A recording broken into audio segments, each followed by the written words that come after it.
Bonjour tout le monde. Je vous souhaite une bonne journée en vous souhaitant aussi le bienvenu. Aujourd'hui, on se retrouve à nouveau pour une nouvelle leçon concernant le tracé ou bien le patron de base de la manche. Le patron de base du manche de Whiston, comme ça, oui. Donc, avant de commencer le tracé d'une manche de Whist, il faut d'abord prendre quelques mesures nécessaires. C'est-à-dire, il y a une méthode pour prendre ces mesures pour que la manche soit parfaite, pour que la manche soit une manche bien tracée pour faciliter le montage de cette manche quand le moment est venu. Donc, avant ça, ici, ça représente le tracé d'une Whist, sans revers. C'est la première étape de traçage d'une Whist. Donc, ce qui nous concerne, nous, ici, c'est cette largeur qui représente la largeur des manchures. La largeur des manchures, il se retrouve surtout, elle a pris une grande quantité une grande partie du petit côté. Ça, c'est la partie du dos, et ça représente le petit côté, et ça, le devant. Donc, avant de commencer, nous devons prendre cette largeur, c'est-à-dire depuis la lettre F, je vais bien faire pour que vous puissiez bien voir. Depuis la lettre F jusqu'au J, jusqu'au point J, c'est-à-dire cette largeur, depuis ce point, depuis la lettre F jusqu'au J, depuis la lettre T jusqu'au U.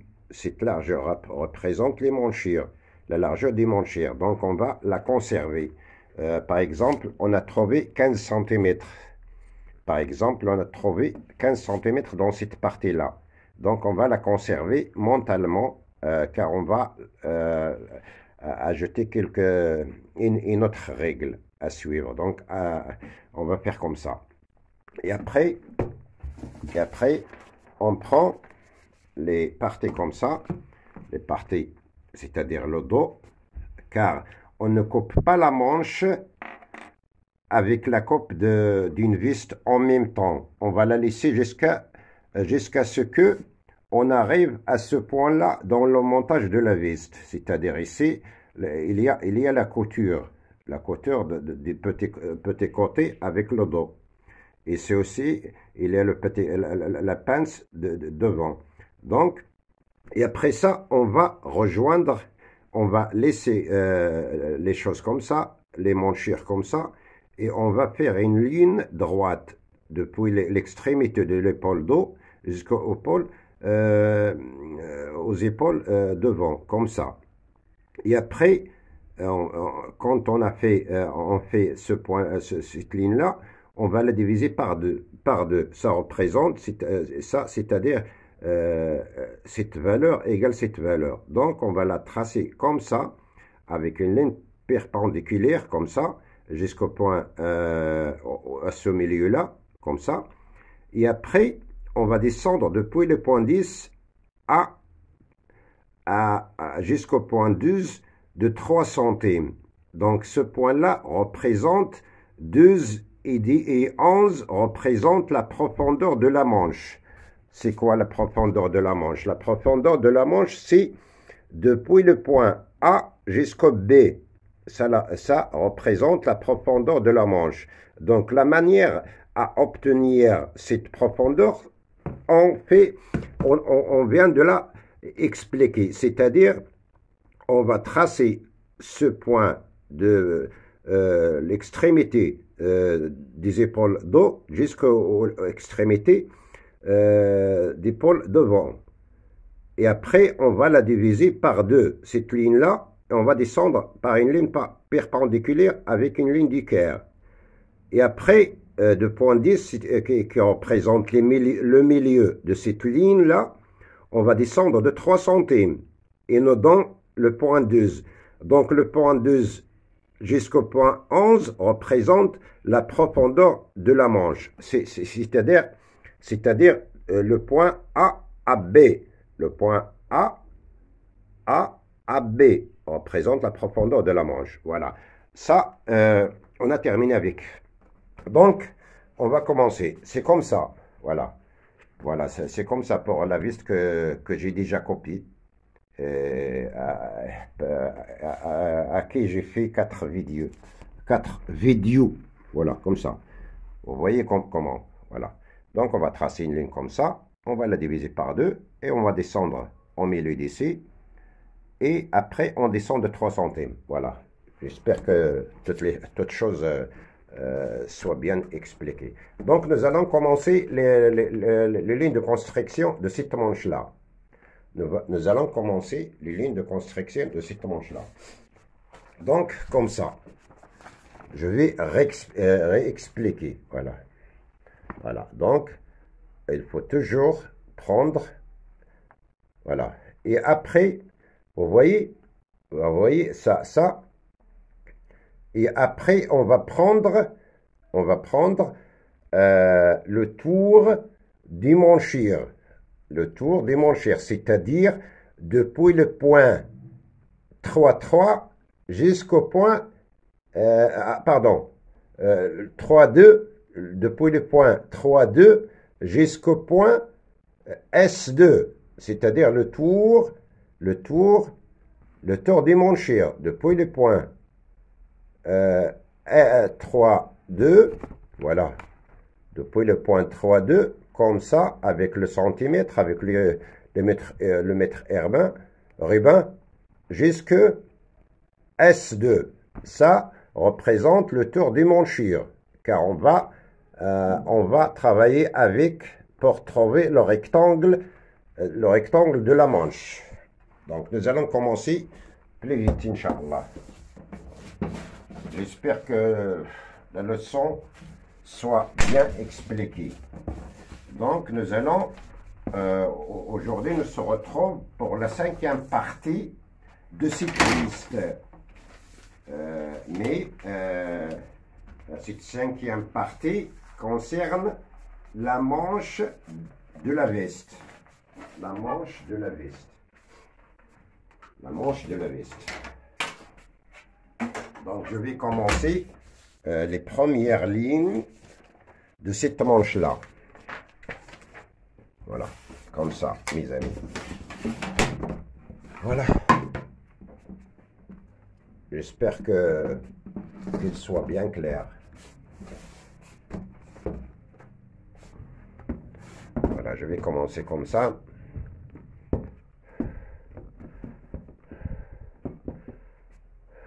Donc, on va faire une ligne d'équerre, ou bien on va descendre de 3 centimes pour travailler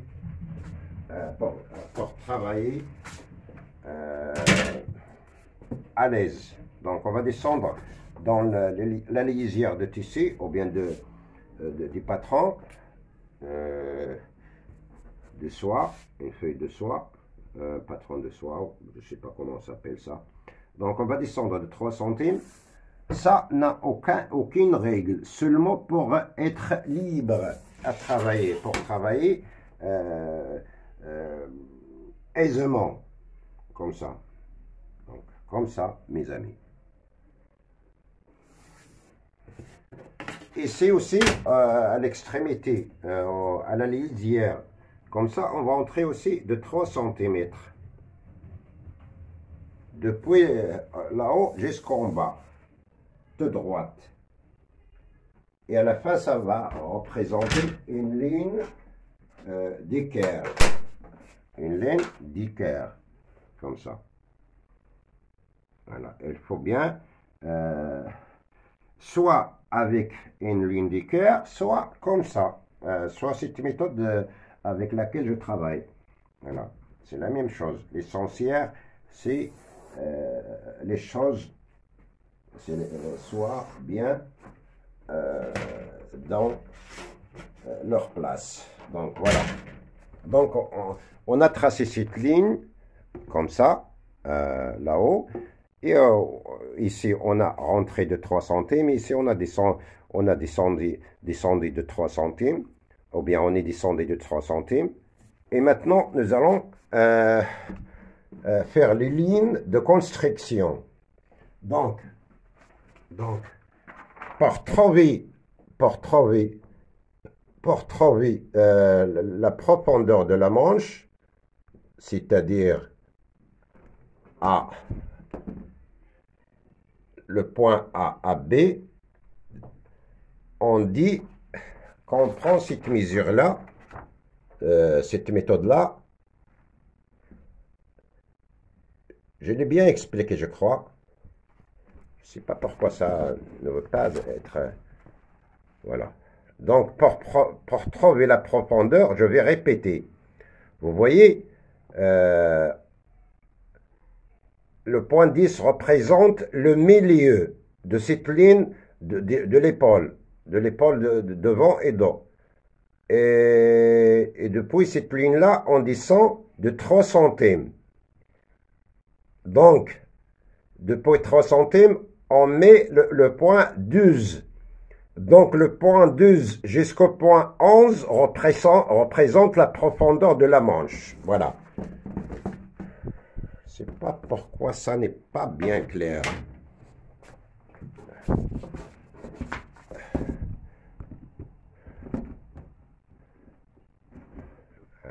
Clair.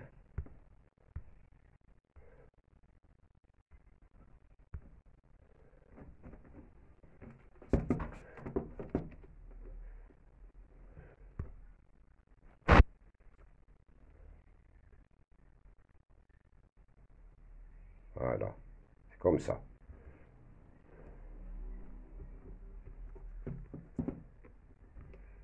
Donc, nous allons travailler maintenant.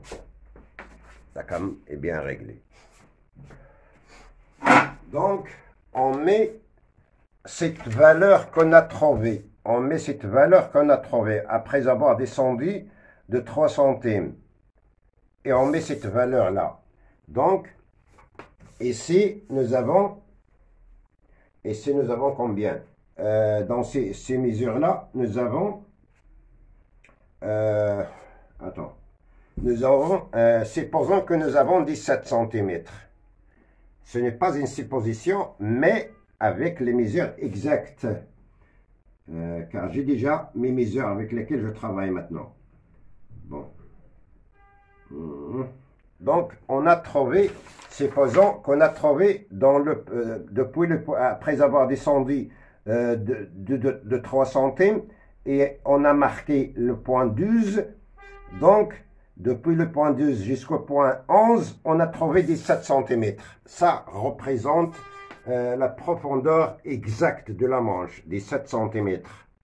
Voilà, on va la marquer aussi, comme ça, ici.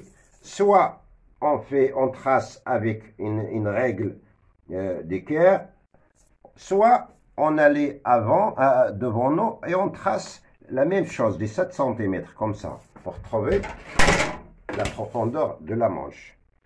Voilà. C'est une méthode universelle. C'est une méthode universelle qui ne va pas représenter aucun problème en milieu du travail. Voilà. Donc, après ça, on va... ah oui, j'ai oublié de vous dire les mesures nécessaires, d'autres mesures à prendre avant de tracer cette manche-là. J'ai oublié de le dire. Voilà, je vais le signaler maintenant. Je vais chercher là où se trouve la lumière. Les mesures nécessaires sont les suivantes. Donc, les mesures à prendre.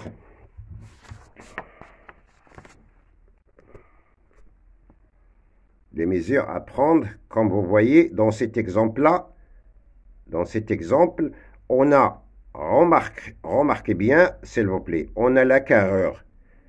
Il est très important de prendre les mesures de carreur. Donc, on a la carreur 20,5.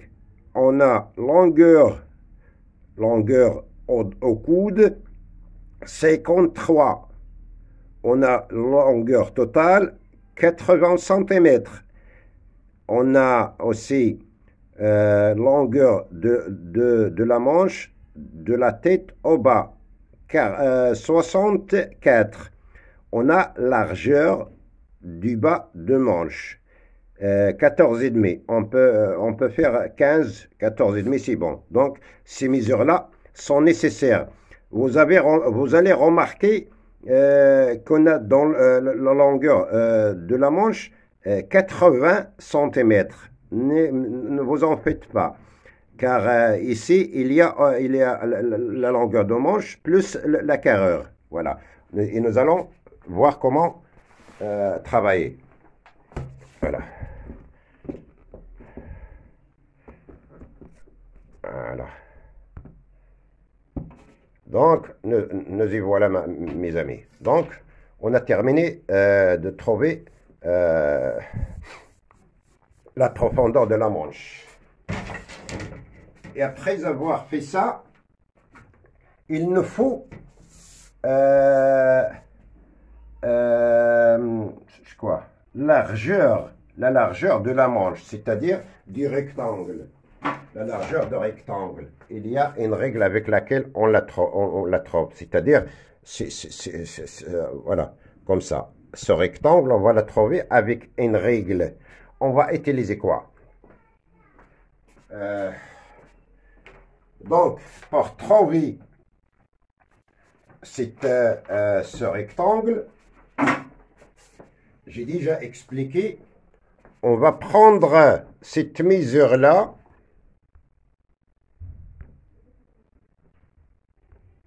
C'est-à-dire, on va prendre cette mesure-là. Je ne sais pas pourquoi ça. Ça ne veut pas marcher. Donc voilà, c'est bien clair. On va prendre cette mesure-là pour obtenir le rectangle de cette manche-là. On va prendre les mesures depuis F jusqu'à G.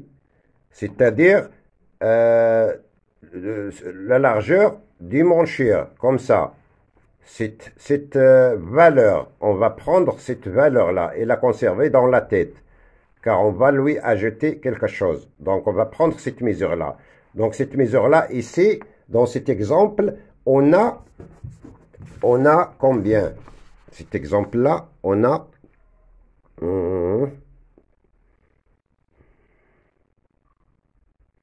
Dans cet exemple-là, on a 15,5. On va la conserver chez nous. On a 15,5. Donc, dans cette vis-là, on a 15,5 dans cette valeur-là. On va la conserver pour qu'on puisse lui ajouter une autre règle. Voilà. Donc, cette largeur-là, on a 15,5. C'est-à-dire la largeur des manchures. Donc, après avoir obtenu cette distance ou cette valeur, et on a dit qu'on a 15,5 dans cette valeur-là, on va lui ajouter le tour des manchures. Le tour des manchures, c'est-à-dire depuis le point S, là-haut, le point S, 2 jusqu'au point 3, 3, 2. Donc, dans ce point-là, dans cette vis-là, on a trouvé 50, 51. On a trouvé 51, le tour du manchir. Et après, on va la diviser par 10. Et le résultat, on va l'ajouter à 15,5. Donc, si on divise 50, par 10, je crois qu'elle va donner 5 cm, je crois. Donc, 50 par 10.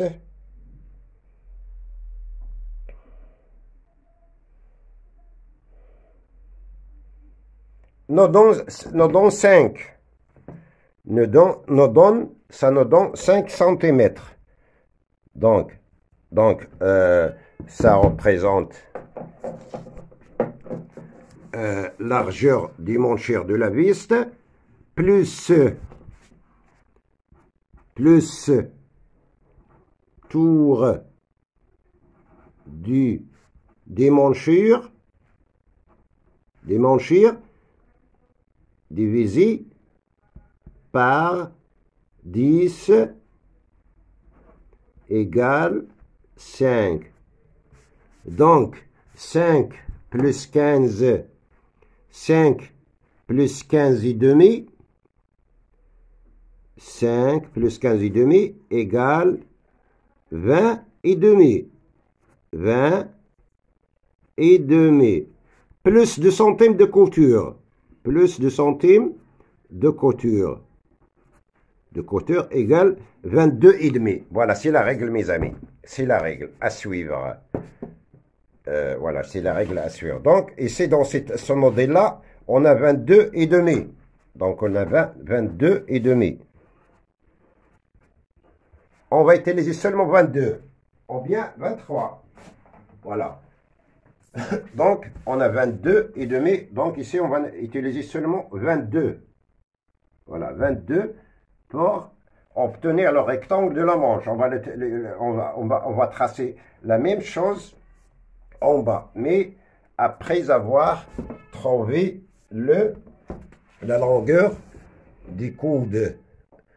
Pour trouver la longueur des coudes, c'est-à-dire le point D,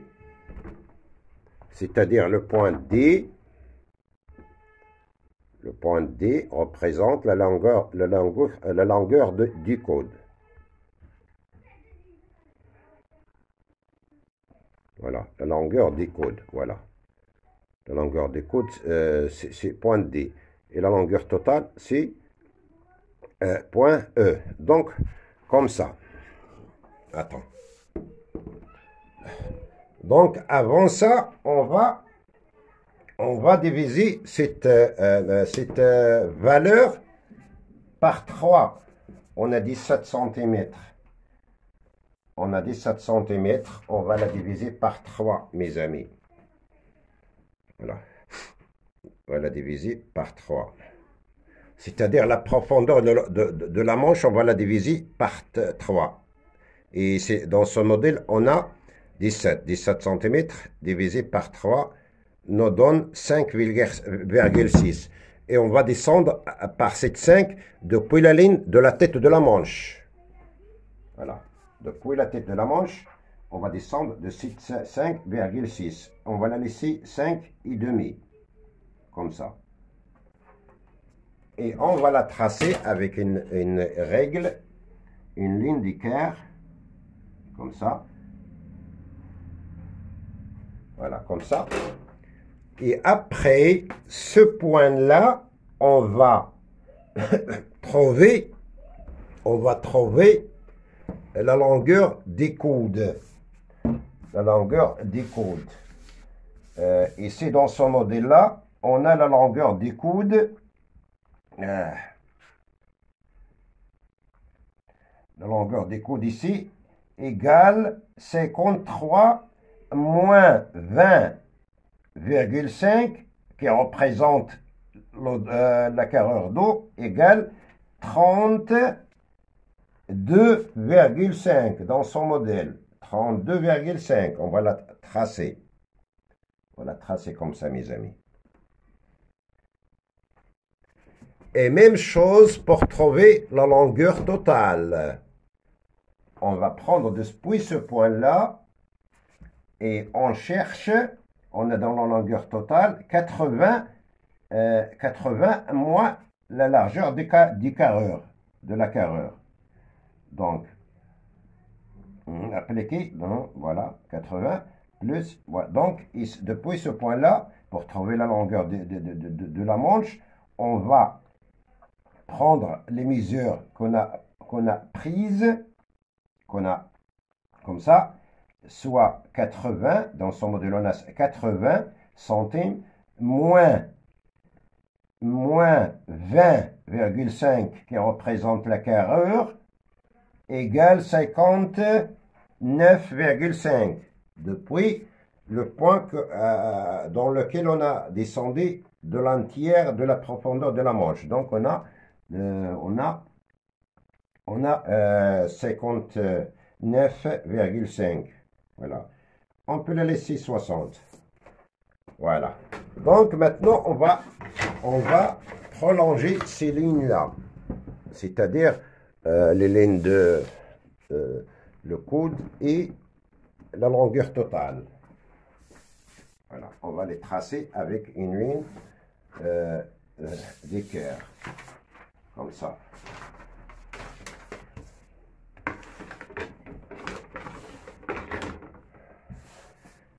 Je fais de mon mieux pour que les choses soient bien claires.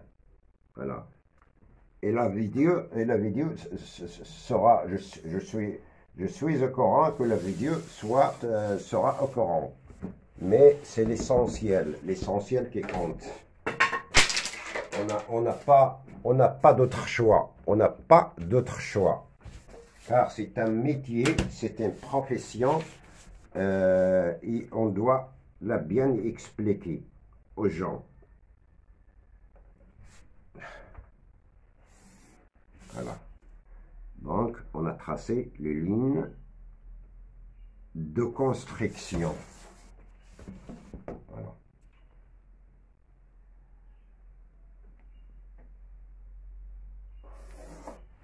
Après avoir tracé ces lignes-là, nous revenons pour trouver le rectangle de la manche. Qu'on a dit, on a la largeur des manchures de la veste 15,5 plus le tour des manchures divisé par 10. Divisé par 10, c'est la règle. Divisé par 10 égale le tour des manchures, on a 50. 50 divisé par 10 nous donne 5. Nous donne 5. Donc 15,5 plus 5 égale 20 plus 5 plus 2 centimes de couture, donc égale 22 et demi. Donc nous allons seulement utiliser 22 et on va la tracer depuis la tête de la manche jusqu'en bas de la manche, comme ça, pour obtenir le rectangle de la manche. Et voilà, on va la tracer avec une ligne droite. Voilà. J'espère que les choses soient bien expliquées. Voilà mes amis. Maintenant, on a trouvé le rectangle de la manche. C'est comme ça. Ça, c'est un rectangle de la manche. Voilà. Voilà, c'est le rectangle de la manche. Et maintenant, nous allons faire quelque chose d'autre. Plus vite. Donc, nous allons diviser ce rectangle par 2. Par 2. Nous allons le diviser par 2. Plus vite, car je vois que la vidéo est plus. Donc, 22 divisé par 2 égale 11. Égale 11. Même chose dans la profondeur de la manche. 11. On va la tracer avec une ligne droite, comme ça.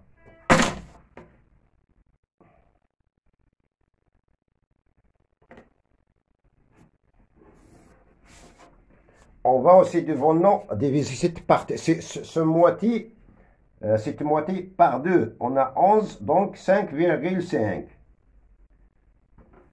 On va monter depuis la profondeur de la manche de 3 cm. D'ici. Et on va la rejoindre à la moitié de cette partie. Comme ça. Voilà.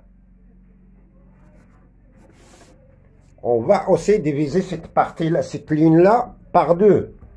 Depuis 3 centimes. Comme ça. On a 15, donc 7,5. On va la diviser par 2.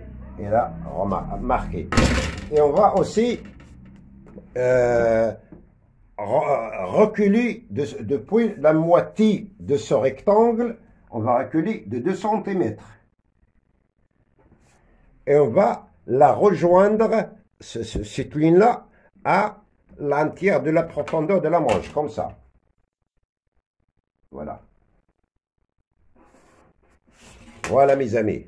Donc, on va terminer ici jusqu'à la prochaine vidéo. Donc, on est dans la 5e vidéo concernant la veste. Et cette partie est concernée par la manche de la veste. Donc, je vous souhaite une bonne journée. Je vous souhaite de bien passer de bons moments comme ça. À la prochaine vidéo, Inch'Allah. C'est-à-dire à la 6e partie de la veste et la 2e partie du tracé de la manche. Donc ici, c'est-à-dire ça représente la première partie de la manche. Et nous aurons aussi la 2e et la 3e pour que la leçon soit bien claire. Car on est ici dans une école, ce n'est pas une autre chose. Voilà. Vous voyez les choses, comment elles vont. Voilà. Voilà, comme ça. Nous allons terminer dans la 2e partie de la manche. Donc, je vous remercie beaucoup de votre présence et je vous demande de soyez nombreux à abonner à ma chaîne, Inch'Allah. Allez, merci beaucoup.